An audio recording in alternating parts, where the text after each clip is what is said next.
எந்த பார்வோன் இஸ்ரவேல் ஜனங்களிலே ஆண் குழந்தை பிறந்தால் அதை கொல்ல வேண்டும் என்று கட்டளையிட்டு அவற்றை கொலை செய்தானோ, என் பேச்சுக்கு எதிர்பேச்சு இருக்காது என்று ஆணையிட்டானோ, அப்படிப்பட்ட அந்த கட்டளையிட்ட பார்வோனுக்கு தேவன் கட்டளையிட்டார். என்னென்ன தெரியுமாங்க?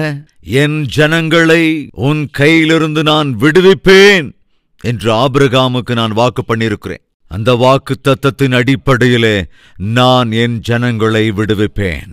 விடுவிப்பதற்காக ஒரு தலைவனை நான் அனுப்பி வைப்பேன். எபிரேயரிலே பிறக்கின்ற ஆண் குழந்தைகளை கொலை பண்ண வேண்டும் என்று நீ ஆணையிடுகிறாய்.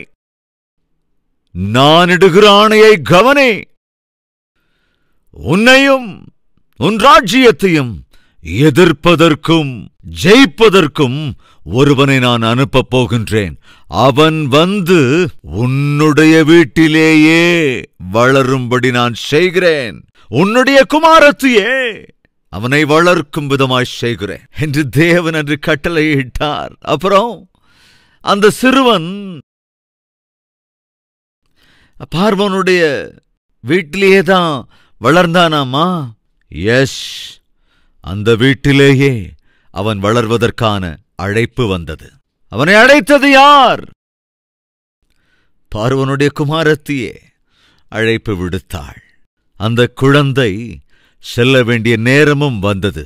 பிறகு அந்த குழந்தை போயிட்டானாமே? இல்லப்பா, போகிறான். யாரும் அது?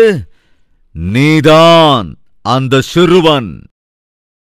உன்னைத்தான் தேவன் தெரிந்து கொண்டிருக்கிறார். அடிமைத்தனத்தில் இருக்கிற நம்முடைய வாழ்க்கையெல்லாம் விடுவிப்பதற்காக தேவனால் ஏற்படுத்தப்பட்டிருக்கிற மகா பெரிய தலைவன் நீதான் என்று சொல்லி அன்று அந்த சிறுவனுக்கு அவனுடைய தாய் போதித்தாள். அற்புதமான தாய். அந்த சிறுவனுக்கு அப்ப ஒன்னும் புரியல. என்ன மம்மி நீங்க சொல்றீங்க? ஆமாம் மகனே, ஆபிரகாமுக்கு தேவன் கொடுத்த வாக்கு தத்தத்தை நிறைவேற்றுவதற்கு இந்த ஏழை தாயை தேவன் தெரிந்து கொண்டிருக்கிறார். உன்னை தயார்படுத்துவதற்காக. என் அன்பு சகோதரர்களே, சகோதரிகளே, வரப்போகிற தலைமுறைக்கு ஒரு பெரிய தலைவனை அவள் உருவாக்கினாள். அந்த அற்புதமான தாய் அதை சொல்லி சொல்லி சொல்லி அவனை அற்புதமாக வார்த்தெடுத்தாள். தேவனுடைய சத்தியத்தை, தேவனுடைய சித்தத்தை, தேவனுடைய உத்தேசத்தை அந்த பிள்ளைக்கு ஊட்டி ஊட்டி வளர்த்தாள். அதன் பலனாக அந்த சிறுவன் வளர்ந்து பெரியவனாகி அதன் பின் என்ன நடந்தது பார்க்கலாம். எபிரேயருக்கு எழுதின நிருபம் 11வது வசனம் 24வது வசனத்தை வாசிக்கிறேன். மோசே விசுவாசத்தினாலே மோசே தான் பெரியவனான போது பார்வோனுடைய குமாரத்தின் மகன் எண்ணப்படுவதை வெறுத்து அநித்தியமான பாவ சந்தோஷங்களை அனுபவிப்பதை பார்க்கிலும் தேவனுடைய ஜனங்களோடே துன்பத்தை அனுபவிப்பதையே தெரிந்து கொண்டு இனிவரும் பலன் மேல் நோக்கமாயிருந்து எகிப்தில் உள்ள பொக்கிஷங்களிலும் கிறிஸ்துவ நிமித்தம் வரும் நிந்தையை அதிக பாக்கியம் என்று எண்ணினான். 23ஆம் வசனம். மோசே பிறந்தபோது அவனுடைய தாய் தகப்பன்மார் அவனை அழகுள்ள பிள்ளை என்று கண்டு விசுவாசத்தினாலே ராஜாவினுடைய கட்டளைக்கு பயப்படாமல் அவனை 3 மாதம் ஒளித்து வைத்தார்கள். விசுவாசத்தினாலே. எதுங்க விசுவாசம்? மோசேயினுடைய தாயும் தந்தையும் யார் தெரியுமாங்க? விசுவாசிகள். தேவனுடைய வார்த்தையை விசுவாசித்தவர்கள், தேவனுடைய வாக்கை விசுவாசித்தவர்கள். ஆபிரகாமுக்கு எந்த வாக்குத்தத்தத்தை தேவன் பண்ணினாரோ அந்த வாக்குத்தத்தத்தை நிறைவேற்றுவார் என்று விசுவாசித்தவர்கள். ஆண் குழந்தை பிறந்தால் கொல்ல வேண்டும், ஆண் குழந்தைகள் எல்லோரும் கொல்லப்பட வேண்டும் என்று எல்லா ஆண் குழந்தைகளும் கொல்லப்பட்டுக் கொண்டிருக்கிற சமயத்தில் விசுவாசத்தினாலே ராஜாவினுடைய கட்டளைக்கு பயப்படாமல் மோசேயை உயிர் பிழைக்க வைக்க வேண்டும் என்று முடிவெடுத்தார்கள். என்ன நடந்தாலும், எது எப்படி நடந்தாலும் இந்த பிள்ளை வாழ வேண்டும், ஆண்டவருக்காக வாழ வேண்டும், தேவனுக்காக பிழைக்க வேண்டும். விசுவாசத்தினாலே நாணர் பெட்டியை உண்டாக்கினாள். ஆண்டவரே, ஜல பிரளயத்தினாலே ஒவ்வொருவரும் அழிந்து போய் கொண்டிருந்த போது, நாசமாகிக் கொண்டிருந்த போது, நோவா பேழையை உண்டாக்கிய போது அந்த பேழை மூலமாக ஆபத்து நேராதபடி அந்த குடும்பத்தை காப்பாற்றினீரே. ஆபத்து வருகிற போது பச்சை குழந்தைகள் எல்லோரும் நைல் நதியிலே கொன்று வீசப்படுகிற போது என்னுடைய குமாரனையும் கூட நான் ஒரு நாணர் பெட்டியை செய்து அதிலே வைப்பேன். அன்று நோவாவின் குடும்பத்தை எப்படி நீர் காப்பாற்றினீரோ அதே போல என் பிள்ளையும் காப்பாற்றுங்கப்பா. நோவாவின் பிள்ளைகளை எப்படி காத்தீரோ அப்படி என்னுடைய பிள்ளையையும் காப்பாத்துங்க. இந்த பிள்ளை தனித்துவமானவன், இந்த பிள்ளை சௌந்தரியமானவன், உம்முடையவன் என்று ஜெபித்து விண்ணப்பம் பண்ணி நாணர் பெட்டியிலே வைத்தாள். தன்னுடைய குமாரனை சுற்றி அந்த நாணர் பெட்டியை சுற்றி கீழ்பூசி அப்படின்னா என்ன அர்த்தம் தெரியுங்களா?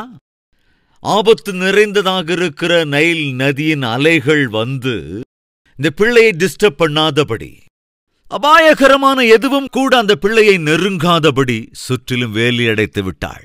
தாய் பிள்ளைகளை சுற்றி வேலி அடைக்க வேண்டும். தாய் தகப்பன்மார் கவனிக்கிறீங்களா? நாம் உலகத்துக்குள் இருக்கிறோம், ஆனால் உலகம் நமக்குள் இருக்கக்கூடாது. நம்முடைய பிள்ளைகள் உலகத்தில் தான் படிக்கிறார்கள், ஆனால் உலகமும் உலகத்தின் காரியமும் அவர்களை எந்த விதத்திலும் கெடுத்துவிடக்கூடாது. நம்முடைய பிள்ளைகள் ஸ்கூலுக்கு போக வேண்டியிருக்கிறது, காலேஜுக்கு போக வேண்டியிருக்கிறது, சில சந்தர்ப்பங்களை வேறு பட்டணங்களுக்கோ வேறு ஊர்களுக்கோ வேறு தேசங்களுக்கோ போக வேண்டியிருக்கிறது. அப்படிப்பட்ட சமயத்தில் அநேக பேரண்ட்ஸ் ரொம்ப பயப்படுவாங்க. நம்முடைய பிள்ளைகள் வேறு ஊருக்கு வேறு பட்டணத்திற்கு போக வேண்டி வரும்போது, வெளி தேசங்களுக்கு போக வேண்டியிருக்கிற போது இந்த பாவம் நிறைந்த உலகம் என்ன செய்து விடுமோ என்ற பயம் பெற்றோர்களுக்கு சாதாரணமாக இருக்கும். அந்த பயம் இந்த தாய்க்கும் இருந்திருக்கும்.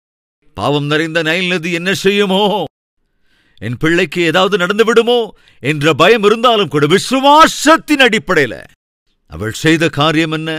தன் பிள்ளைக்கு எந்த ஆபத்தும் நேராதபடி குழந்தையை சுற்றி வேலி அடைத்தாள். நாணல் பெட்டியை சுற்றி கீழ்பூசினாள். அதாவது தண்ணீர் உள்ளே வந்து பிள்ளைக்கு எந்த தீங்கையும் உண்டாக்காதபடி கீழ்பூசிவிட்டாள். ஒவ்வொரு தாயும் தகப்பனும் தங்கள் பிள்ளைகளுக்குள்ளே, தங்கள் வீட்டுக்குள்ளே இருக்கிற அமைதிக்கு, நிம்மதி, சமாதானத்துக்கு எந்த தீங்கும் வராதபடி தன் குடும்பத்தை சுற்றி தன் பிள்ளைகளை சுற்றி வேலி அடைத்துக் கொள்ளுகிற தாய் தகப்பனாயிருக்க வேண்டும், பெற்றோர்களாயிருக்க வேண்டும். மோசேயின் தாய் வேலி அடைத்தாள். யோபு தன் பிள்ளைகளை சுற்றி ஜெப வேலி அடைத்தான். அதன் விளைவாக சாத்தானால் அவர்களை தொட முடியவில்லை. அது எது வரைக்கும் தெரியுங்களா? தேவன் அந்த வேலியை விலக்குகிற வரைக்கும். நண்பு சகோதர சகோதரிகளே, மோசேயின் தாய் ஒரு அற்புதமான தாய். மோசேயின் இளம் பருவத்திலேயே, இளம் பிராயத்திலேயே தேவனை குறித்த விலையேற பெற்ற சத்தியங்களை சொல்லி சொல்லி வளர்த்தால். கவனிங்க, யாத்துராகமம் மோசேயால் எழுதப்பட்டது. லேவியராகமும் மோசேதான் எழுதினான். எண்ணாகமும் மோசேதான் எழுதினான். உபாகமும் மோசேதான் எழுதினான். ஆனால் அதே மோசே பிறப்பதற்கு முன்பு நடந்த சம்பவங்கள், சிருஷ்டி, ஆதாம் ஏவாள், காயின் ஆபேல், நோவா, பேழை, ஜலப்பிரளயம், பாபேல் கோபுரம், ஆபிரகாமின் வாழ்க்கை, ஈசாக்கின் வாழ்க்கை, அதேபோல யாக்கோபின் வாழ்க்கை, யோசேப்பின் வாழ்க்கை, இவைகள் எல்லாமே மோசே பிறப்பதற்கு முன்பே இடம் பிடித்த வாழ்க்கைகள். மோசே ஆதியாகமத்தை எழுதுகிற போது பரிசுத்த ஆவியானவரே ஆதியாகமத்தை எழுதும்படி செய்தார். அதாவது வேதாகமத்தில் இருக்கிற 66 புத்தகங்கள், 1189 அதிகாரங்கள், இவற்றை எழுதச் செய்தது யார்? தேவன்தான். ஆனால் அதே சமயத்தில் அப்படி எழுத வைத்த அந்த சமயத்தில் அவர்கள் அன்று அதை எழுதிய போது அந்த காலத்திலே இருந்தவர்கள் கொடுத்த இன்ஃபர்மேஷன்ஸ் எதெல்லாம் இருந்ததோ அவற்றையெல்லாம் தேவனுடைய கன்ஃபர்மேஷன், அதாவது அவருடைய சித்தத்தின்படி வந்த இன்ஃபர்மேஷனை கன்ஃபார்ம் பண்ணினான். அந்த தாய் ஆதியாகமத்துல நாம் வாசித்த எல்லா காரியங்களுமே கூட பாலூட்டி சோரூட்டி குழந்தையை அழகாக வளர்த்தவன் பெரியவனாகிற வரைக்கும் அற்புதமான விஷயங்களை எல்லாம் சொல்லிக் கொடுத்தாள். அதன் பலனாகத்தான் மோசே பெரியவனான பிறகு வழிதப்பி போகவில்லை. மோசே பெரியவனான பிறகு அந்த தாய் அமைத்திருந்த ஸ்திரமான அஸ்திபாரத்தின் மீதுதான் தன்னுடைய எதிர்காலத்தை அவன் கட்டினான். அந்த தாய் விசுவாசத்தால் அந்த குழந்தையை நைல் நதியிலே விட்டுவிட்டு தேவனிடத்திலே அர்ப்பணித்து விட்டாள். எஸ், நம்முடைய பிள்ளைகள் ஸ்கூலுக்கு போகிற போது, காலேஜுக்கு போகிற போது விசுவாசத்தோடு கூட நாம் நம் பிள்ளைகளை அனுப்ப வேண்டியிருக்கிறது. அவர்கள் உலகத்திற்குள் போகிறார்கள். அவர்களுக்குள் உலகம் வராமல் இருக்க வேண்டும் என்றால் தாயாய் தகப்பனாய் நீ கட்டாயம் ஜெபம் செய்ய வேண்டும். ஜெபவேலி அடைக்க வேண்டும். நினைவு இருக்கிறதா? ஏற்கனவே சொல்லியிருக்கேன். மகன் வந்து, மம்மி எனக்கு வேலை கிடைச்சிருச்சு மம்மி, ஆர்மியில் எனக்கு வேலை கிடைச்சிருச்சு மம்மி, சந்தோஷமாக சொன்னான் அந்த தாய். ரொம்ப சந்தோஷப்பா, வேலை கிடைச்சது, தேசத்தை காக்கிற அருமையான வேலை கிடைத்ததுல ரொம்ப ரொம்ப சந்தோஷம் என்று சொல்லி அந்த பிள்ளையை ஜெபித்து அனுப்பிவிட்டார்கள். அவனுடைய வேலை என்னவென்றால், ஆர்மியில யுத்த களத்துல தேசத்திற்காக யுத்தம் செய்கிற சமயத்துல யாராவது தோட்டாவால் தாக்கப்பட்டு விழுவார்கள் என்றால், கீழே விழுந்து அடிபட்டு காயப்பட்டிருக்கிற அந்த வீரர்களை அருகிலேயே இருக்கின்ற மெடிக்கல் கேம்புக்கு அவர்களை கொண்டு வர வேண்டும். அதுதான் அவனுக்கு கொடுக்கப்பட்ட வேலை. யுத்தம் நடந்து கொண்டிருக்கிறது. மெடிக்கல் கேம்புக்கு பக்கத்திலே அவன் இருக்கின்றான். கண்ணு கெட்டிய தூரத்தில் தான் யுத்தம் நடந்து கொண்டிருக்கிறது. சில பேர் துப்பாக்கி தோட்டாவுக்கு அடிபட்டு கீழே விடுகிறார்கள். அதை பார்த்த டாக்டர்ஸ் இந்த வாலிபனிடம் சொன்னாங்க, சீக்கிரம் போ, சீக்கிரம் போ, அதோ அந்த டேங்க் கிட்ட விழுந்திருக்காரு பார், போய் அவரை தூக்கிட்டு வா, போ, அங்க ஒருத்தர் இங்க ஒருத்தர் விழுந்து கிடக்குறாங்க, அவங்கள தூக்கிட்டு வான்னு சொல்றாங்க. இந்த வாலிபனும் டைம் பார்த்துக்கிட்டே நிக்கிறான். ஏய், நீ போக மாட்டியாப்பா? இவன் டைம் பார்த்துட்டே நிக்கிறான். போப்பா. அவன் போகல, டைம் பார்த்துக்கிட்டே நிக்கிறான். டைம் பார்த்துக்கிட்டே இருக்கான். டைம் பார்த்துட்டு இருந்தவன் சடனா திடீர்னு வேக வேகமா உள்ள ஓடுனான். ஒவ்வொருவரா கீழே விழுந்து ஒவ்வொரு தோல் மீது தூக்கி கொண்டு டாக்டர்ஸ் இருக்கிற டென்ட்டுக்கு கூட்டிட்டு வந்து அந்த பெட்ல படுக்க வைக்கிறான். மறுபடியும் போறான், வேகமா ஓடுறான். உள்ள போய் கீழே அடிபட்டு விழுந்தவங்க எல்லாரையும் தூக்கி கொண்டு வந்து டாக்டர்ஸ் முன்னால் படுக்க வைத்துக் கொண்டிருந்தான். சரியான சமயத்துக்கு இவன் தூக்கி கொண்டு வந்ததுனால டாக்டர்ஸ் வைத்தியம் பண்ணி அவர்களை காப்பாற்றி விட்டார்கள். அதன் பிறகு டாக்டர் இவனை பார்த்து கேட்டார்கள், ஏய், முதல்ல எல்லாரும் இவங்க கீழே விழுந்துகிட்டு இருப்ப போன்னு சொன்னப்போ நீ போகாம டைமை பார்த்துக்கிட்டே நீ 5-6 நிமிஷம் சும்மா டைமை பார்த்துட்டு இருந்தது, திடீர்னு அப்புறம் உள்ள ஒண்ணு வேகமா போன, உயிருக்கே துணிஞ்சு இவங்க எல்லாரையும் தூக்கிட்டு வந்த, இதோ இங்க வந்து இந்த பெட்ல படுக்க வச்ச. ஆனா நாங்க போன்னு சொன்னப்ப ஏன் நீ போகாம டைமை பார்த்துக்கிட்டே இருந்த? அப்படி தாமதம் பண்ணதுக்கு வாட்சுக்கு டைமுக்கு என்ன சம்பந்தம் என்று கேட்டபோது, சார், எனக்கு இந்த வேலை கிடைச்சப்போ எங்க மம்மி கிட்ட சொன்னேன். எங்க மம்மி எனக்கு ஒரு வாக்கு பண்ணாங்க, மகனே, ரொம்ப ஆபத்து நிறைஞ்ச இடங்கள்ல நீ போய் வேலை செய்ய வேண்டியிருக்கும். ஆனால் ஒவ்வொரு 3 மணி நேரத்துக்கும் ஒரு முறை உனக்காக நான் முழங்கால் படிட்டு ஜெபிப்பம்பா. உன்னுடைய நன்மைக்காக நான் ஆண்டவர்கிட்ட ஜெபம் பண்ணுவம்பா. நீங்க போப்பா போய் அவங்க எல்லாரையும் தூக்கிட்டு வான்னு சொன்னப்ப நான் டைம் பார்த்துக்கிட்டேன் இல்லையா, அப்போ 11:55 11:56 தாங்க ஆயிடுச்சு.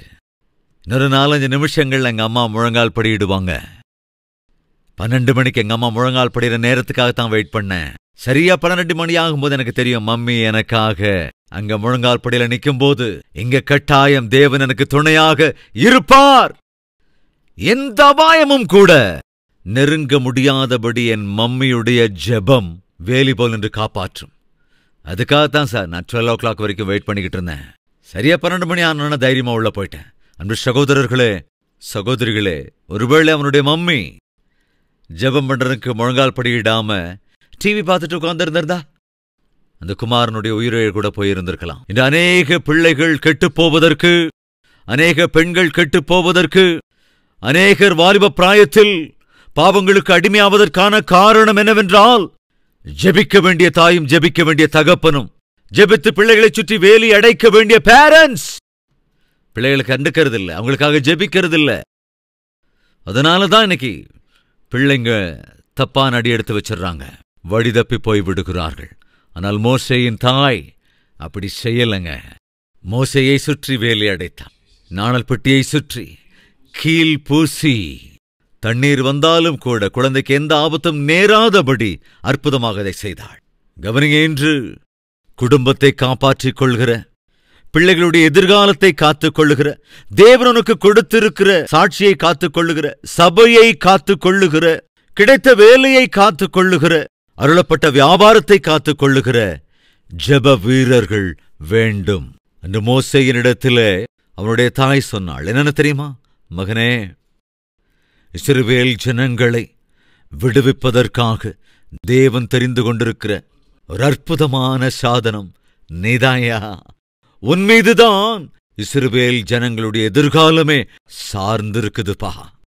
தேவன் வைத்திருக்கிற உன்னதமான உத்தேசங்களை எந்த நாளிலும் புறக்கணிக்க முயற்சி பண்ணிடாதப்பா. தேவனுடைய சித்தத்தின்படி வாழ்ந்து அடிமைகளாக இருக்கிற நம்மை அந்த வாக்குத்தத்த பூமிக்கு வழி நடத்தணுப்பா.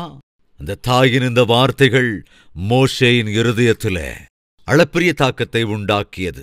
ஒரு நாள் ஆப்ரஹாம் லிங்கன் தன்னுடைய ஃப்ரெண்டோடே கூட ஒரு ஹோட்டலுக்கு போனார்.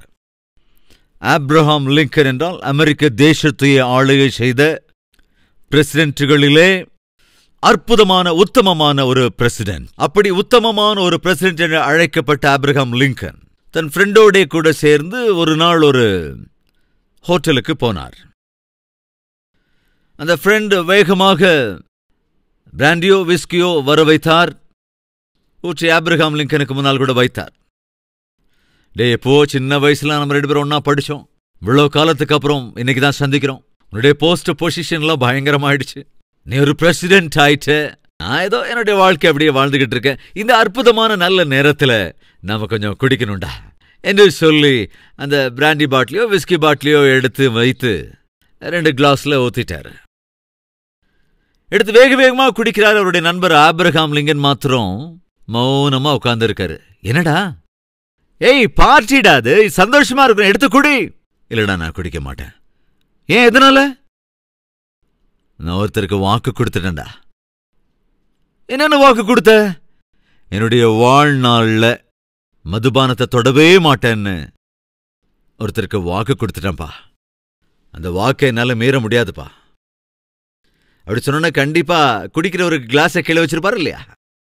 யாருக்கிட்ட வாக்கு கொடுத்த? யாரு கிட்ட அப்படி வாக்கு கேட்டது? அப்ப ஆப்ரஹாம் லிங்கன் சொன்னாரு, என்னுடைய தாய் மிகுந்த ஏழ்மை நிலையில் என்ன பெற்றெடுத்தாங்க. இந்த ஏழ்மை நிலையில் என்ன பெற்று ஆஸ்தியெல்லாம் இல்லாம ஏழ்மை நிலையில தான் இருந்தனே தவிர ஆவிக்குரிய பிரகாரமா மாத்திரம் ஏழ்மை நிலையில் என்ன வளர்க்கலப்பா. உண்மையான காரியங்களை சொல்லிக் கொடுத்து எங்க அம்மா வளர்த்தாங்க. ஒரு நாள் அவங்க மடியில என்ன உட்கார வச்சுக்கிட்டு, சின்ன குழந்தையா இருந்தேன், அவங்க மடியில உட்கார வச்சுக்கிட்டு எங்க மம்மி என்ன சொன்னாங்கன்னா, மகனே உன்னுடைய வாழ்நாள்ல சில தப்புகளை நான் செய்ய மாட்டேன்னு எனக்கு வாக்கு கொடுப்பியானாங்க. அதாவது வாழ்நாள் ஒரு நாளும் மதுபானத்தை தொடமாட்டேன், குடிக்க மாட்டேன் அப்படின்னு எனக்கு வாக்கு கொடுப்பியாடா அப்படின்னு அவங்க மடியில உட்கார்ந்திருந்த என்கிட்ட அந்த வார்த்தையை வாங்கிக்கிட்டாங்கப்பா. அந்த காலத்திலே எங்க அம்மாவுக்கு ரொம்ப நல்லா தெரியும், மதுபானத்தினால குடிப்பழக்கத்தால மனுஷன் எப்படி நாசமாவான்னு அவங்களுக்கு தெரியும். எத்தனையோ பேர் அப்படி நாசமானதை அவங்க கண்ணார பார்த்திருக்காங்க. நானும் அப்படி குடிச்சு அழிந்து போகக்கூடாது என்றுதான் சின்ன வயசுலயே எங்கிட்ட அந்த வாக்கு கேட்டு வாங்கிக்கிட்டாங்க. ஒரு நாள் நான் குடிக்க மாட்டேன்னு எனக்கு வாக்கு பண்ணு மகனே. அப்ப நான் எங்க அம்மாவுக்கு வாக்கு கொடுத்தேன். அதனால என் வாழ்க்கையில ஒரு நாளும் நான் குடிக்க மாட்டேன்டா. இதை சொல்லிக் கொண்டிருந்த போது எதிரில் உட்கார்ந்த அந்த ஃப்ரெண்டோட கண்ணில இருந்து கண்ணீர் வழிந்தது. அப்ப அவன் என்ன சொன்னார் தெரியுமா? டேய், உன்ன மாதிரியே உத்தமமான ஒரு தாய் எனக்கும் இருந்திருந்தாங்கன்னா நான் இன்னைக்கு இப்படி ஒரு குடிகாரன் ஆயிருக்க மாட்டேன்டா. ஏன் ஆபிரகாம் லிங்கன் தேசத்தையே ஆளுகின்ற அந்த உன்னதமான பிரசிடென்ட் ஆனார் தெரியுங்களாங்க? அவரை பெற்று வளர்த்து ஆளாக்கி அந்த தாயின் குணம், அவரோட கூட படித்த இன்னொருவன் இப்ப குடிகாரன் ஆயிருக்கார். அதுக்கு காரணம் என்ன? அவரை வளர்த்த அவருடைய தாயின் வளர்ப்பு அப்படிப்பட்டதாக இருந்திருக்கிறது. அன்பு சகோதரர்களே, சகோதரிகளே, மோசே குறித்த ஒரு அற்புதமான விஷயம் என்ன தெரியுமா? மோசேயின் பெயர் பைபிள் எத்தனை தடவை எழுதப்பட்டிருக்கு தெரியுங்களா? சுவிசேஷங்கள்ல 37 இடங்களில் மோசேயின் பெயரை பார்க்க முடியும். அப்போஸ்தலருடைய நடபடிகளிலே 19 இடங்களில், நிருபங்களிலே 22 இடங்களிலும், வெளிப்படுத்தின விசேஷத்தில் ஒரு இடத்திலும். பழைய ஏற்பாட்டிலே 261 முறை யாத்திராகமத்தில் மட்டும். அதே போல லேவியராகமத்திலே ஏறக்குறைய 80 இடங்கள். ஸ்கிரீன்ல கூட காமிக்கிறாங்க பாருங்க. பழைய ஏற்பாட்டில் மொத்தமாக 705 தடவை. பழைய ஏற்பாடு புதிய ஏற்பாடு இரண்டிலும் மொத்தமாக சேர்த்து 784 முறை மோசேயின் பெயர் வேதாகமத்தில் எழுதப்பட்டிருக்கிறது. அது மாத்திரம் இல்லைங்க, மோசே ஒரு ஏழ்மை குடும்பத்திலே, ஒரு அடிமையான குடும்பத்திலே பிறந்தவன். அதை கூட ஸ்கிரீனிலே காண்பிக்கிறார்கள். மோசேயினுடைய வாழ்க்கையை குறித்ததான காரியங்கள் தான். அவன் ஒரு அடிமையாக பிறந்தான். ஆனால் அவன் எந்த இடத்துல வளர்ந்தான்? ராஜகுமாரனாக வளர்ந்தான். அவன் ஒரு குடிசையிலே பிறந்தான். ஆனால் ராஜ அரண்மனையிலே வளர்ந்தான் அல்லது வளர்க்கப்பட்டான். ஒரு ஏழ்மை குடும்பத்திலே ஏழையாக பிறந்தான். ஆனால் ராஜ சுகபோகங்களையெல்லாம் அவன் அனுபவித்தான். ஒரு பெரிய தலைவன், ஆனால் ஆடுகளின் மேய்ப்பன். பெரிய வீரன், ஆனால் இந்த பூமியில் அவனைப் போன்ற ஒரு சாந்த குணமுள்ளவன் வேறொருவன் இல்லை. எனக்கு பேச்சு வராது என்று சொன்னான். சாட்சாத் தேவனிடத்திலேயே அப்படி பேசினான். சகல வித்தைகளிலும் கற்றுத் தேர்ந்தான். ஆனால் வனாந்தரத்திலே ஆடுகளை மேய்த்தான். எகிப்தின் ஞானம் எல்லாவற்றையும் பெற்றிருந்தவன், அறிவில் சிறந்தவன். ஆனால் சிறு வயதிலிருந்தே அந்த விசுவாசத்தை காத்து கொண்டிருந்தவன். இந்த உலகத்தின் அற்ப கால பாவ சிற்றின்பங்கள் எனக்கு வேண்டாம் என்றான். எனவேதான் தேவனுடைய நாமத்தினால் 20-30 லட்சம் அடிமைகளை அவர்களின் அடிமைத்தனத்திலிருந்து விடுவித்து தேவன் காண்பித்த வாக்குத்தத்த பூமிக்கு வழிநடத்திய அற்புத தலைவனாக தெரிந்து கொள்ளப்பட்டான். இப்பேற்பட்ட இவனுக்கு பின்னால் இருந்த பலம் யார் தெரியுமாங்க? அந்த மகா தாய். யாருங்க அந்த தாய்? மோசேயின் தாய். அவருடைய பெயர் யோகிபேத். 2 இடங்களிலே இந்த தாயை குறித்து எழுதப்பட்டிருக்கிறது. அடையாளமில்லாதவள், ஆனால் அற்புதமான தலைவனை இந்த உலகுக்கு கொடுத்தாள். என் அன்பு சகோதர சகோதரிகளே, நீ ஏழை தாயாக இருக்கலாம், ஏழையாக இருக்கலாம். ஆனால் உன்னத காரியங்களை சொல்லிக் கொடுத்து உன் குமாரனை குமாரத்தையை நீ வளர்ப்பாய் என்றால் இந்த சந்ததிக்கும் வரப்போகிற சந்ததிகளுக்கும் தேவன் நிலைநிறுத்தப் போகிற மகா அற்புதமான வல்லமையுள்ள ஊழியக்காரனாக, தலைவனாக உன் பிள்ளை வரவேண்டும் என்று தேவன் விரும்புகின்றார். அப்படிப்பட்ட வளர்ப்பை பிள்ளைகளுக்கு நாம் தர வேண்டும், அல்லது நானே அப்படிப்பட்டவனாய் தயாராக வேண்டும். ஆண்டவருடைய சித்தத்துக்கு மாத்திரமே ஒத்துக்கொள்ள வேண்டும். ஆண்டவருக்காக வைராக்கியமாய் வாழ வேண்டும். ஆண்டவருடைய பிள்ளைகளை, ஆண்டவர் தெரிந்து கொண்டவர்களை, ஆண்டவர் உருவாக்கினவர்களை, ஆண்டவர் யாருக்காக மரித்தாரோ அவர்களை ஆண்டவருடைய ராஜ்யத்திற்கு கொண்டு சேர்க்கிறவனாக நான் இருக்க வேண்டும் என்று ஆசைப்படுவோர் சேர்ந்து ஒருமனப்பட்டு ஜெபிக்கலாம். Let's pray.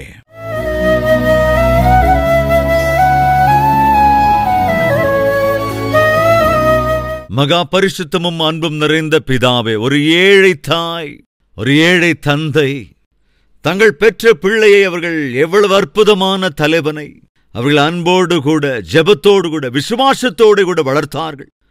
அந்த வளர்ப்பு எவ்விதத்திலே இஸ்ரவேல் ஜனங்களை அடிமைத்தனத்திலிருந்து விடுவித்தது, அதே போல ஆண்டவரே இந்நாட்களில் தாயாய் தகப்பனாக நாங்கள் எங்கள் பிள்ளைகளை ஆண்டவரே மக்கள் பயபக்தியோடு கூட நாங்கள் வளர்ப்போம் என்றால், ஆண்டவரே வரப்போகிற சந்ததியினருக்கு இவர்களே இன்னொரு மோசேவாக வரக்கூடும், இன்னொரு யோசேப்பாக வரக்கூடும், இன்னொரு எஸ்தராக வரக்கூடும். ஆண்டவரே இன்னொரு அன்னாளை போல அவர்கள் வரக்கூடும், இன்னொரு மரியாளை போல வரக்கூடும். உலக ரட்சகரை இந்த உலகத்திற்கு இவர்கள் காண்பிக்கப் போகிறார்.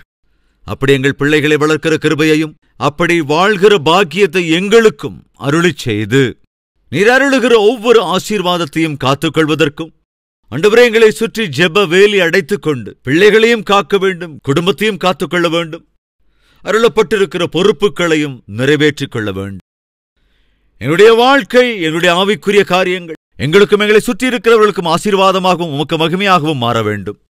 அப்பேற்பட்ட அற்புதமான ஆவிக்குரிய வாழ்க்கை எங்களுக்கு அருள வேண்டும் என்று இயேசுவின் நாமத்தில் வேண்டிக் கொள்கிறோம் பிதாவே. ஆமென்.